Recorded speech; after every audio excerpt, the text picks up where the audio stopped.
La chance, même bien installée, finit toujours par faillir, et après plusieurs minutes d'errance méthodique dans les couloirs déserts de la cathédrale, Hilda sentit son instinct se crisper. Ce n'était pas un bruit net, ni une silhouette trahie par l'éclairage, mais une altération subtile du silence qui acheva sa solitude. Elle s'arrêta net, et avec la discrétion d'une ombre rompue à l'art de survivre, elle se glissa dans le coin du couloir entre deux piliers sculptés, se tassant contre la paroi. De là, elle pouvait observer sans être vue. Deux sœurs de Sigmar montaient la garde devant une large porte à battants, aussi imposante que les plaques d'acier de leur cuirasse lourde. L'une tenait un marteau à deux mains à l'acier patiné, l'autre restait parfaitement droite, les poings serrés contre ses cuisses et le regard braqué droit devant elle, un fléau d'armes gothique pendant à sa ceinture. Aucune ne bougeait, jusqu'à ce qu'une troisième silhouette ne les rejoigne. Celle-ci était moins armée, vêtue d'une robe plus fluide et d'un tabard brodé d'un symbole doré. Son port était altier et son ton autoritaire. Clairement, elle n'avait pas besoin de sonner le métal pour imposer sa présence. C'était une figure de commandement, sans doute une sœur supérieure, ou du moins une officière spirituelle. Le rituel sera bientôt terminé. Veillez à ce que l'orbe du démon soit transféré dans l'abside avant la tombée du jour. Un simple hochement de tête, sans parole, fut la réponse des sentinelles. Aucune contestation, aucune question, et Hilda observa la scène en silence, les mâchoires contractées. Son objectif semblait terriblement proche, mais hélas flanqué de deux matrones en armure, si massives qu'elles auraient pu donner des complexes à un bûcheron qui se lévite. En l'état, et malgré sa barbe fournie, même Erhard aurait pu paraître moins masculin qu'elle. Hilda songea à reculer pour éviter d'attirer l'attention, quand une voix tout près d'elle la figea. « Et toi, qu'est-ce que tu fais ici? Tu es une novice? Tu es en retard pour la lecture du bréviaire du soir. Suis-moi. » Son cœur manqua un battement, elle se redressa d'un bloc, tendue comme une corde d'arbalète. Mais sa voix, elle resta coincée dans sa gorge, et seule sa tête hocha mécaniquement, comme mue par un réflexe de survie. La nonne, d'âge mûr et plus petite qu'elle d'une bonne tête, ne sembla pas remarquer son trouble. Elle tourna simplement les talons et prit la direction opposée dans un mutisme monastique.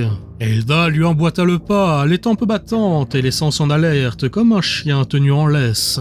Chaque pas la conduisant plus profondément dans l'enceinte de la cathédrale et dans un rôle qu'elle n'avait pas prévu d'incarner. Elles débouchèrent après un temps dans la chapelle principale, vaste nef austère illuminée par les dernières lueurs d'un soleil filtrant au travers des vitraux ternis. Plusieurs dizaines de religieuses étaient déjà installées sur les bancs, la tête inclinée sur des ouvrages de prière, absorbées dans une lecture silencieuse des psaumes sigmarites. Leur robe grise, semblable à celle qu'Hilda portait, formait une mer uniforme de tissu discipliné. La roublarde fut invitée à prendre place sur un banc libre, et elle obtempéra, tendue, puis en bonne observatrice, elle jeta un coup d'œil aux autres, imitant leurs gestes avec une application motivée par sa situation précaire. Elle saisit à deux mains le petit livret relié posé devant elle et faillit l'ouvrir à l'envers, mais corrigea son erreur in extremis en s'inspirant de sa voisine de droite. En effet, Hilda ne savait pas lire, et en sa qualité d'analphabète assumé, chaque page était une forêt d'idéogrammes inconnus, de symboles étranges et de lettres écrites à la main dans un style sévère. Mais elle feignit tout de même la concentration spirituelle pour couvrir sa confusion, les yeux rivés sur le texte comme si elle tentait d'en percer les mystères. Puis soudain, les portes s'ouvrirent, un courant d'air frais fit frémir les flammes des cierges, et la chanoinesse Magdalena apparut. Hilda la reconnut instantanément, c'était la femme de l'orbe, celle qu'ils avaient aperçue 2 jours plus tôt, poursuivie par cet homme rat, avant de disparaître dans les ténèbres. Elle avait l'allure d'une statue animée, drapée dans sa bure de cérémonie, les bras croisés derrière le dos, son regard balafré et froid balayant l'assemblée. Sous sa scrutation sévère, toutes les sœurs se redressèrent en silence, dans une synchronisation parfaite, et Hilda fit de même, quoique avec un léger temps de retard. Personne ne tourna cependant la tête vers elle, et Magdalena prit la parole une fois qu'elle eut atteint le cœur de la chapelle. « Mes sœurs, nombreuses sont celles qui ont péri depuis que Sigmar a battu son châtiment sur cette cité corrompue. Mais ne laissez pas la jalousie envers les martyrs vous étreindre, car tant que nous respirons, nous avons à servir. Demain, vous vivrez pour voir enfin Mordheim purifié de sa fange. » Le silence qui suivit n'était pas vide, il était plein de gravité, de fanatisme et de tension sacrée. Hilda, debout au milieu de cette assemblée pétrifiée, se sentit plus étrangère que jamais. Les regards baissés, les épaules droites, les mains jointes, tout dans cette scène respirait la discipline absolue et l'adhésion sans faille. Quelque chose qui lui échappait totalement, elle qui n'avait jamais su respecter la moindre règle. Lisons ensemble cette vespérale, les enseignements saints de Luthorus, chapitre 50, 2012, dogme 11. Tu croiras à tout ce que t'enseignent les écrits sigmarites et observeras tous ses commandements. Tu protégeras l'Empire. Tu auras la haine de toute faiblesse et tu t'en constitueras le juge saint. Tu aimeras l'Empire où tu es né. Tu ne reculeras point devant l'ennemi. Et tu feras aux hérétiques et occultistes une guerre sans trêve ni merci. Tu t'acquitteras de tous tes devoirs saints, qu'est-ce à dire de tes devoirs envers l'Empire, quand ils n'ont rien de contraire à la voix de l'Empereur Dieu. Tu ne mentiras point et tu seras fidèle à la parole donnée. Tu seras généreux et tu feras largesse à tous. Tu seras partout et toujours le champion du droit et du bien, contre l'injustice, le mal et le chaos. Hilda se renfrogna légèrement, espérant que le fait de se faire passer pour une sœur ne contrevenait pas trop à l'enseignement interdisant le mensonge.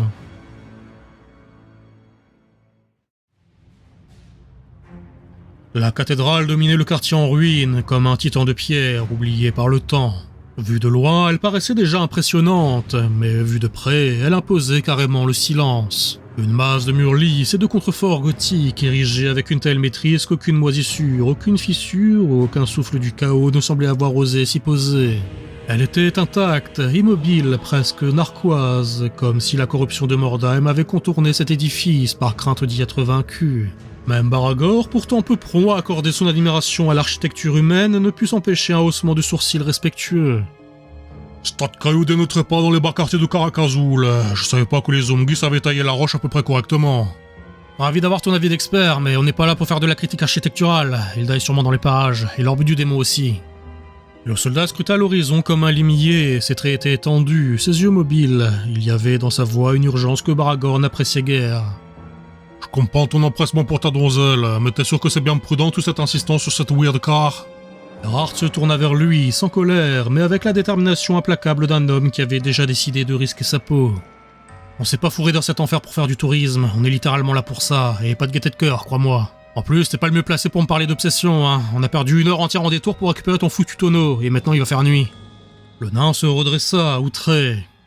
« Tu exagères, Ungi, c'était littéralement sur le chemin. En plus, nous, oui, on est nyctalope, alors le jour, la nuit... » Tant mieux pour vous, c'est pas mon cas. Baragor haussa des épaules et Maximilian se permit d'intervenir en observant la façade de la cathédrale. Il caressa machinalement ses moustaches d'un air pensif au moment de parler. En toute objectivité, je pense que le couvert de la nuit nous sera favorable pour pénétrer dans cette magnifique mais néanmoins résolument cloisonnée bâtisse architecturale. Un bien pour un mal, n'est-ce pas ? Comme pour lui donner raison, un bruissement d'armure attira leur attention. Plusieurs silhouettes marchaient au pas dans les alentours immédiats de la cathédrale. Des sœurs de Sigmar, casquées et armées, effectuant des rondes strictes entre les arches et les entrées secondaires. Leur présence était aussi visible qu'intimidante. Erhardt s'accroupit derrière un muret effondré, analysant leur trajectoire. Il les observa un long moment, puis hocha de la tête.